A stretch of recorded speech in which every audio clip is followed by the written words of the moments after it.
In 1994, I qualified as a psychodramatist, which sounds pretty scary.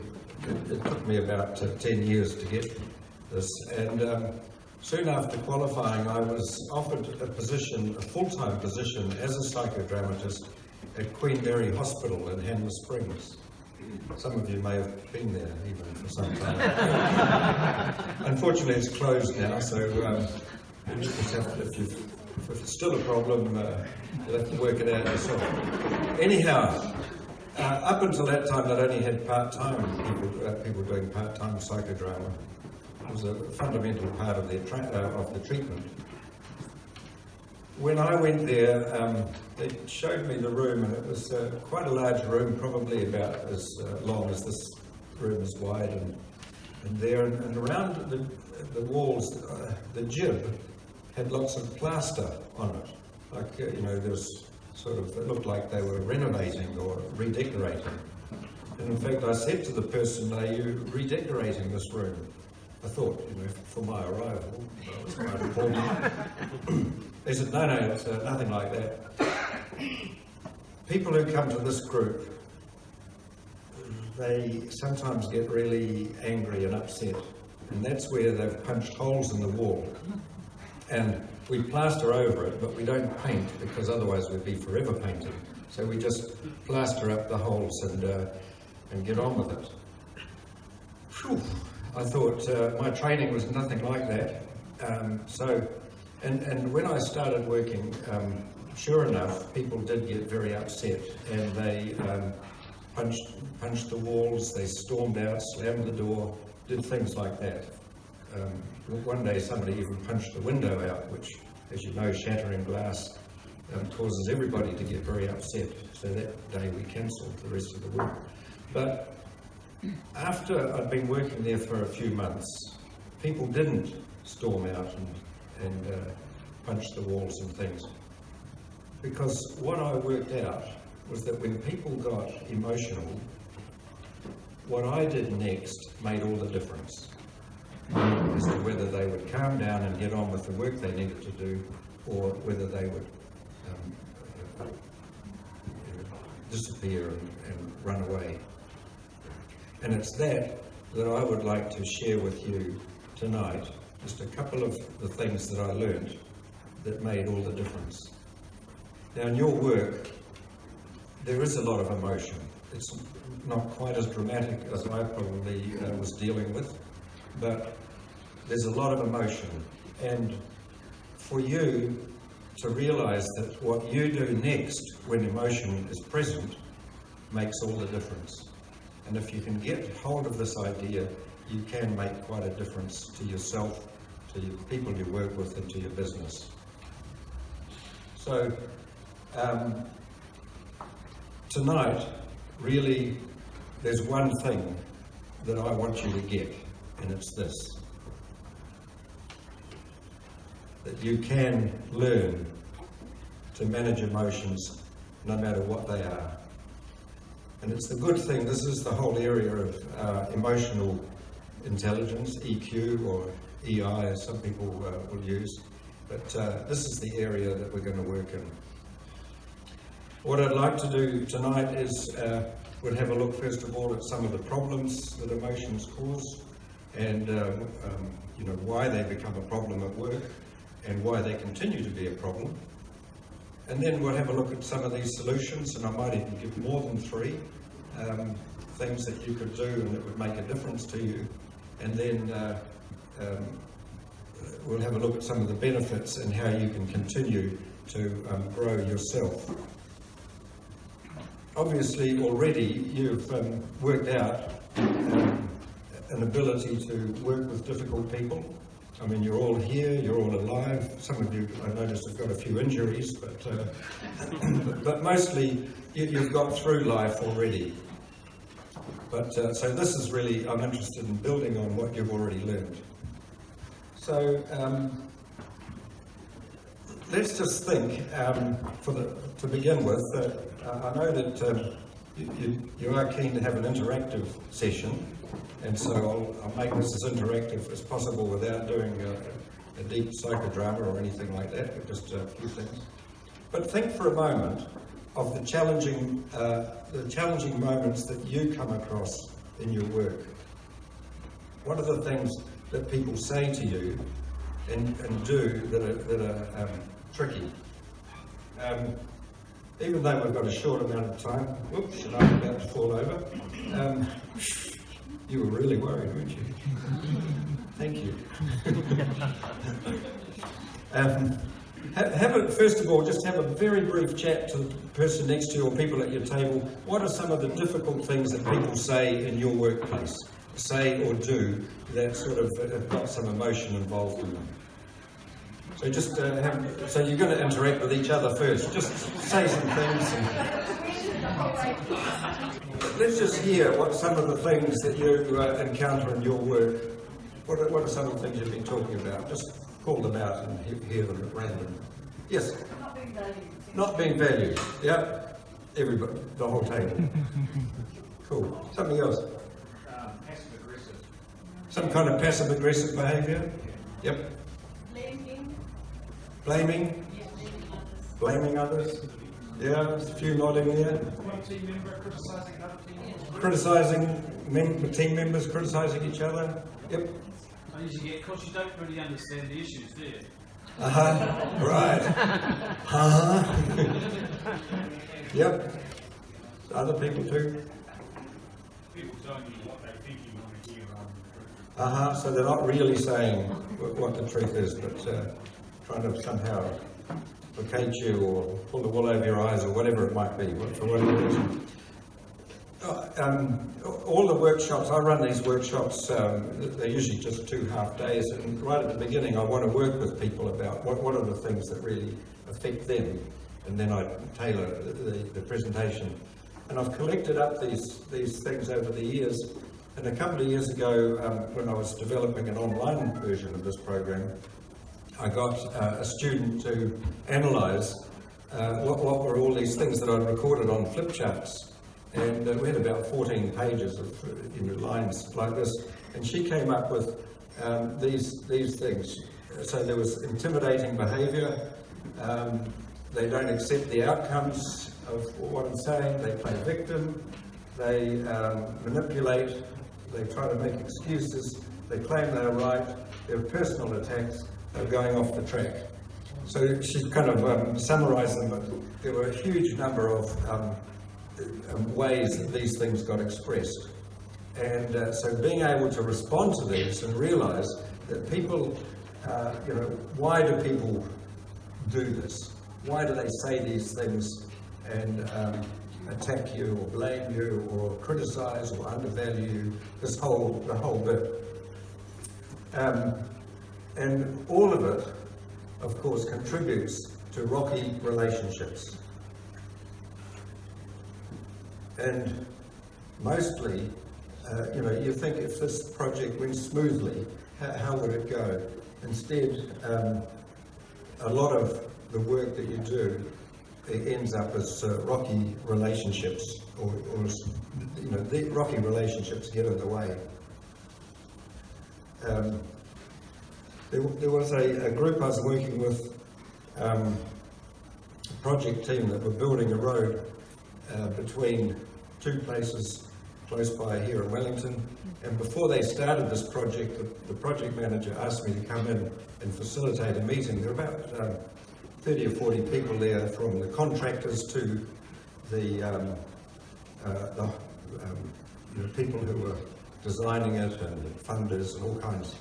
And there was a moment in this, they were trying to work out what would be a good way of working together.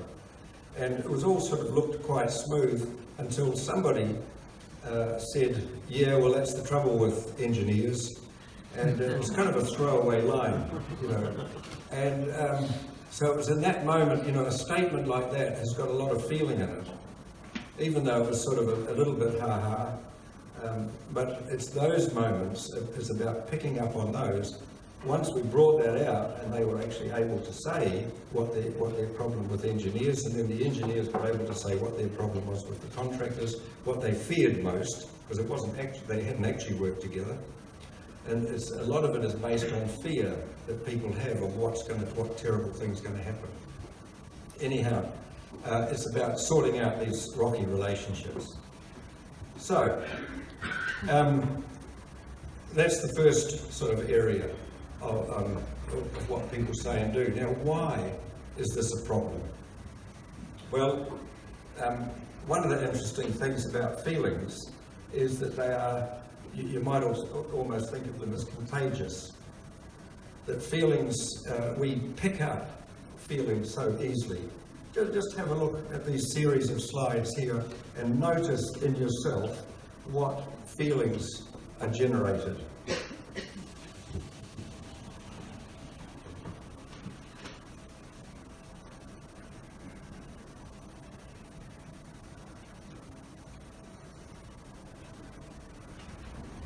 What are some of the words that just come to your mind as you look at those pictures? Sad, despair, compassion, overwhelm, angst. Yep. So these are the things, you know, you just start noticing what the impact even of a picture makes on you, let alone of a whole person who's there present to you. Have a look at these pictures.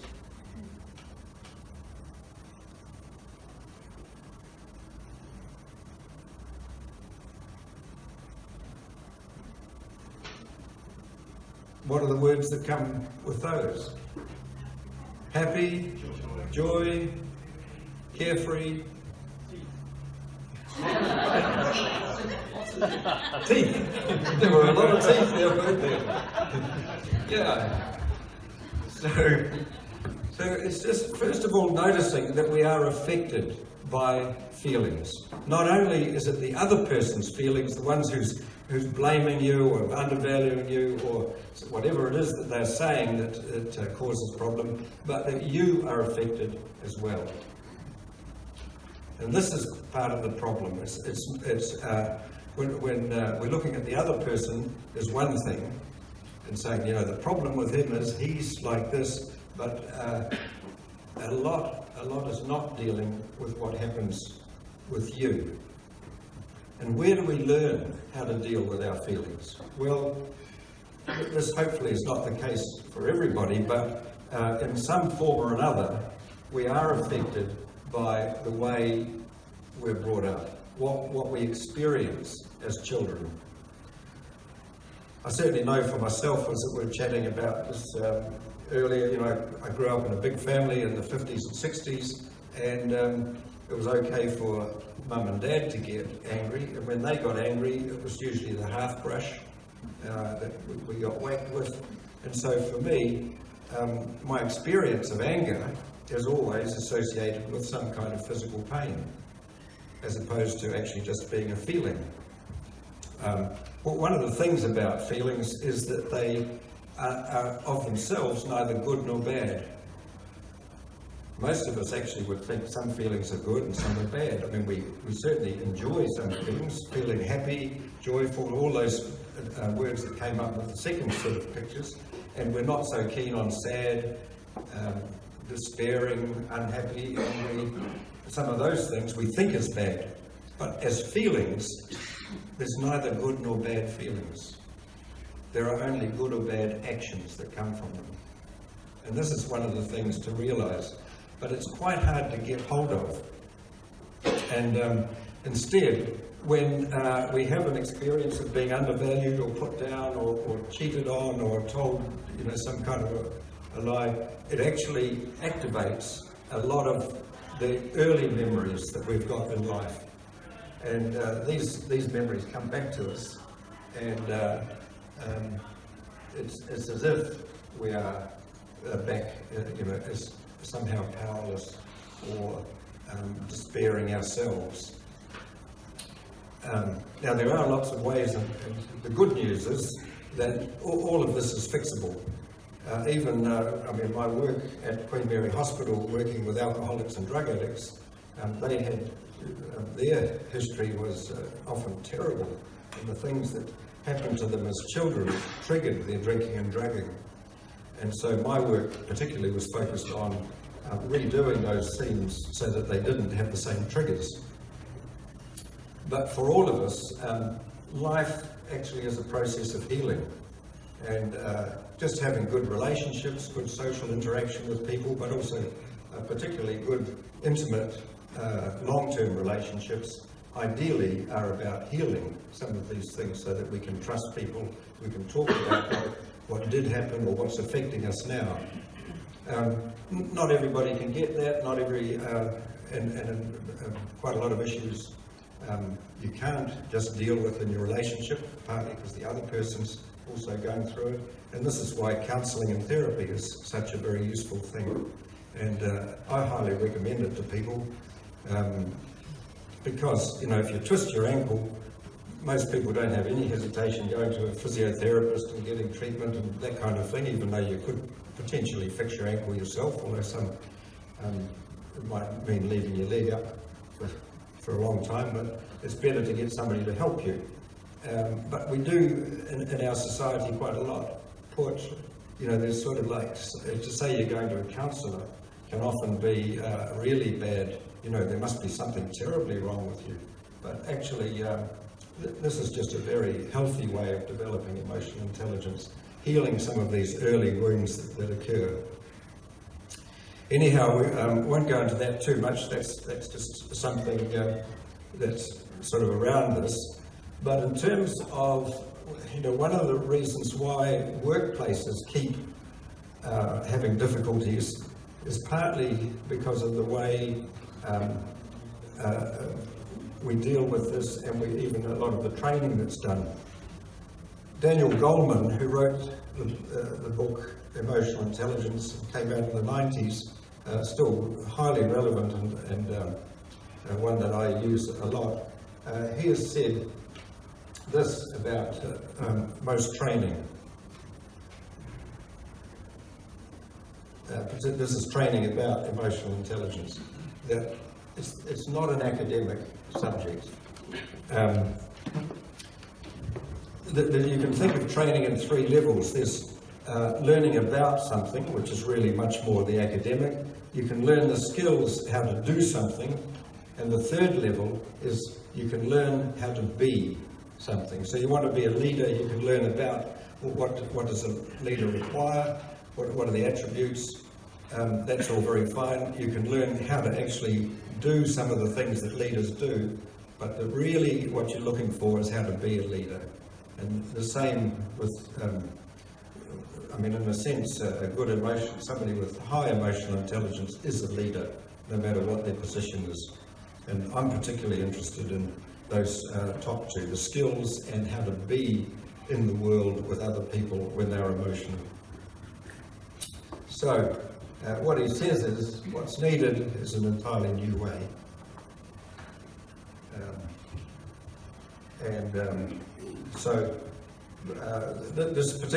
This kind of learning really needs to be experiential. It's a work of the heart and the mind at the same time.